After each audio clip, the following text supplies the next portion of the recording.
So hello guys, welcome back to our channel. तो आज के इस वीडियो में मैं मिलिट्री स्कूल के कुछ टॉपिक्स को बहुत ज़्यादा ही डिस्कस करने वाला हूं। ठीक है, तो इसलिए आप इस वीडियो के एंड तक ज़रूर देखिएगा। इस वीडियो में हम कौन कौन से टॉपिक पे डिस्कस करने वाले हैं वो है सबसे पहला कि मिलिट्री स्कूल का एग्ज़ाम डेट, दूसरा एडमिट कार्ड, तीसरा रिजर्वेशन क्राइटेरिया के बारे में भी कि कितना रिजर्वेशन है क्लास 6 और क्लास 9 दोनों में।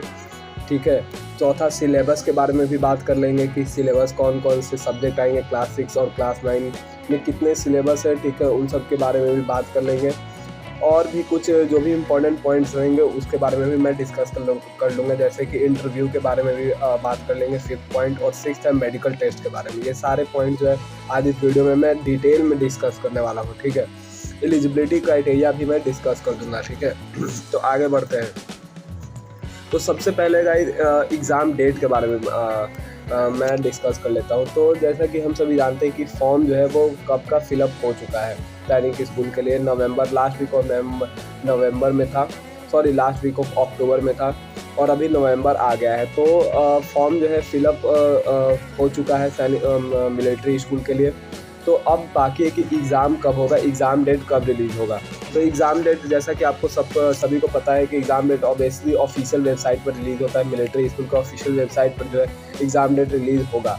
हालांकि ऐसा बताया जा रहा है कि नवंबर के मिड या फिर लास्ट वीक तक जो है एग्ज़ाम डेट रिलीज़ होगा। एग्ज़ाम डेट जो है नवंबर के मिड, अभी नवंबर मंथ चल रहा है। ठीक है, तो नवंबर के मिड ऑफ नवंबर यानी कि 15 से 20 नवंबर तक या फिर सीधे लास्ट वीक ऑफ नवंबर में रिलीज़ होगा। ठीक है, और एग्ज़ाम जो है दिसंबर में कंडक्ट करवाया जाएगा। और जब भी मिलिट्री स्कूल का जब एग्ज़ाम डेट रिलीज़ होगा तो ऑब्वियसली आपको पता चल जाएगा कि इससे कुछ दिन पहले जो है एडमिट कार्ड भी रिलीज़ हो जाता है। एडमिट कार्ड कब रिलीज़ होता है? एग्ज़ाम के 1 या 2 वीक पहले, और 1 वीक पहले जो है एडमिट कार्ड रिलीज़ होता है। ठीक है, मिलिट्री स्कूल का एग्ज़ाम दिसंबर में ही कंडक्ट करवा दिया जाएगा, ये कन्फर्म है। और सैनिक स्कूल का एग्ज़ाम जो है वो जनवरी में कंडक्ट होगा।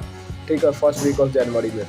आगे बढ़ते हैं। तो हमने एग्ज़ाम डेट और एडमिट कार्ड को डिस्कस कर लिया है। एग्ज़ाम डेट जो है अभी रिलीज़ नहीं हुआ है, रिलीज़ होगा नवंबर में ही, इसी मंथ में मिड ऑफ नवंबर या लास्ट वीक ऑफ नवंबर तक। और दूसरा एडमिट कार्ड जो है एग्ज़ाम के 7 दिन पहले रिलीज़ होगा। तो एडमिट कार्ड की चिंता आप छोड़ दीजिए, अभी एडमिट कार्ड में बहुत टाइम है। अब आगे बढ़ लेते हैं। यहाँ पे कुछ इंपॉर्टेंट पॉइंट्स है जिससे मैं आपको डिस्कस कर लिया। रिजर्वेशन के बारे में आपको जानना बहुत ज़रूरी है। और जिस एग्ज़ाम का आप दे रहे हैं वहाँ पे आपका थोड़ा बहुत इन्फॉर्मेशन भी आपको होना चाहिए उस एग्ज़ाम का। तो अगर आपको रिजर्वेशन नहीं पता है कि मिलिट्री स्कूल में रिजर्वेशन किस कैटेगरी के लिए कितना है, तो मैं आपको यहाँ पे डिटेल में बता देता हूँ। सबसे पहले कि यहाँ पे 70% सीट्स जो है रिजर्व है किसके लिए, तो JCO, OR, आर्मी यानी कि डिफेंस सेक्टर में जो JCO है और OR है, army, navy and air force में, उनके लिए 70% सीट ऑलरेडी रिजर्व्ड है। ठीक है, 70% सीट उनके लिए रिजर्व्ड है। दूसरा कैटेगरी क्या है कि B, 30% of seat are reserved for the wards of officers and civilians. अब इसी में ऑफिसर्स, नॉर्मल ऑफिसर, JCO से नीचे जो ऑफिसर्स है और सिविलियंस है उनके लिए 30% सीट रिजर्व्ड है। 30% में बोथ ऑफिसर्स और सिविलियन दोनों आ जाएंगे। अब C क्या है कि 27%, 15%, 7.5% of seat in each category are reserved for OBC, non creamy layer, SC and ST candidate respectively. यानी कि इन सभी में से 27% सीट, 15% सीट और 7.5% सीट जो है वो OBC के लिए रिजर्व्ड है, SC एंड ST के लिए रिजर्व्ड है।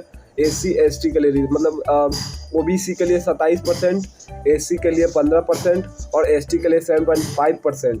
ये तीनों रिजर्व्ड है, ये दोनों कैटेगरी में। जिन इस 70% में से 27% जो है OBC के लिए रिजर्व्ड है, 15% जो है हमारा रिजर्व्ड है SC के लिए, और 7.5% जो है ST के लिए रिजर्व्ड है। सिमिलरली इस 30% में से मान लीजिए इस टोटल 100 सीट्स है, 70 सीट जो है वो रिजर्व्ड हो गए हमारे डिफेंस सेक्टर वालों के लिए, JCU के लिए, JCO और OR के बच्चों के लिए। तो 30%, अब बचा 30 सीट। 30 सीट में से 27% सीट है वो रिजर्व्ड हो जाएगा किसके लिए, SC के लिए, OBC के लिए, तो 27% सीट जो है वो OBC के लिए रिजर्व हो जाएगा।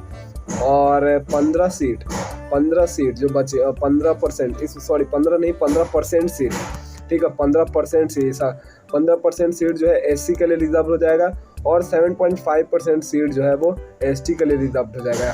ठीक है। अब आगे बढ़ते हैं। Total of 50 seat not more than 15 in either of the school R E marked for ward of personal killed in action. अच्छा, ये टोटल 50 सीट जो है पूरे में से जो है, अगर मान लीजिए कोई स्कूल में 50 सीट्स है तो उसमें से 15 सीट जो है उनके लिए रिजर्व होगा जिनके फादर जो है डिफेंस में काम करते थे और वो जो है कोई वॉर में उनका डेथ हो गया या ड्यूटी करते करते उनका डेथ हो गया, देहांत हो गया, ठीक है। तो उनके लिए ये रिजर्वेशन है कि 15 सीट्स, मतलब कुल सीट्स में से not more than 15 seats already reserve रहेंगे उन बच्चों के लिए, ठीक है। तो ये है total reservation criteria military school का, ठीक है। जैसा कि मैं उम्मीद करता हूं कि आप समझ गए होंगे। अगर नहीं भी समझे तो आप कमेंट करके ज़रूर पूछिएगा, मैं डिटेल में आपको रिप्लाई दे दूंगा, ठीक है। तो एक बार और इसको समरी कर देते हैं। 70 मान लीजिए टोटल जो है 100 सीट्स है सैनिक मिलिट्री स्कूल में। तो मिलिट्री स्कूल में 70 जो सीट्स हैं, 70% सीट 100 का अगर आप 70% निकालेंगे तो 70 आएगा। तो मतलब 70 सीट जो है वो जेसी और ओआर के बच्चों के लिए रिजर्व्ड है। 30 सीट जो है वो ऑफिसर और सिविलियन के लिए रिजर्व्ड है। अब 30 में से जो है 27%, इन दोनों में से 70 और 30 है, इन दोनों में से 27% ओबीसी के लिए रिजर्व है। 70 में से भी 27% सीट ओबीसी के लिए, 30 में से भी 27% सीट ओबीसी के लिए, फिर 15% हो जाएगा एससी के लिए दोनों में से, और 7.5% एसटी के लिए रिजर्व्ड है। तो यानी कि घटते घटते जनरल के लिए सीट काफ़ी ज़्यादा कम हो जाएगा। एक तो टोटल मिलिट्री स्कूल जो है 5 ही अवेलेबल है और 5 सैनिक मिलिट्री स्कूल है ऑल ओवर इंडिया में, उसमें से भी सीट थोड़ा सा ही बहुत कम है। उसमें से भी आप यहाँ पे देख सकते हैं रिजर्वेशन कितना ज़्यादा हाई है डिफेंस वाले बच्चों के लिए। तो सिविलियन के लिए तो और भी ज़्यादा कम हो जाएगा, और जनरल के लिए तो एक स्टेट से 1-2 सीट ही बचेंगे, यानी कि ऑल ओवर स्टेट में आपके लिए एक ही सीट बचेगा, 1 या 2 सीट। बहुत ही कम सीट से बहुत ज़्यादा जो है कंपटीशन है इस फील्ड में। अब यहाँ पे बात कर लेते हैं एलिजिबिलिटी क्राइटेरिया के बारे में भी। अगर क्वालिफिकेशन की बात करें तो अगर आप क्लास 6 के लिए एग्ज़ाम दे रहे हैं तो ऑब्वियसली क्लास 5 पास होने चाहिए, ठीक है। और क्लास 9 के लिए एग्ज़ाम दे रहे हैं तो क्लास 8 पास होने चाहिए, ठीक है। अब एज की बात कर लेते हैं तो only boys age 10 to 12 years, 10 से 12 साल ऑन 31 मार्च 2021। आप यहाँ पे एज देख सकते हैं, ठीक है। 1 अप्रैल 2009 से लेकर 31 मार्च 2011, ठीक है। तो वही सिर्फ क्लास 6 के लिए जो है एडमिशन के लिए फॉर्म फिलअप कर सकते हैं।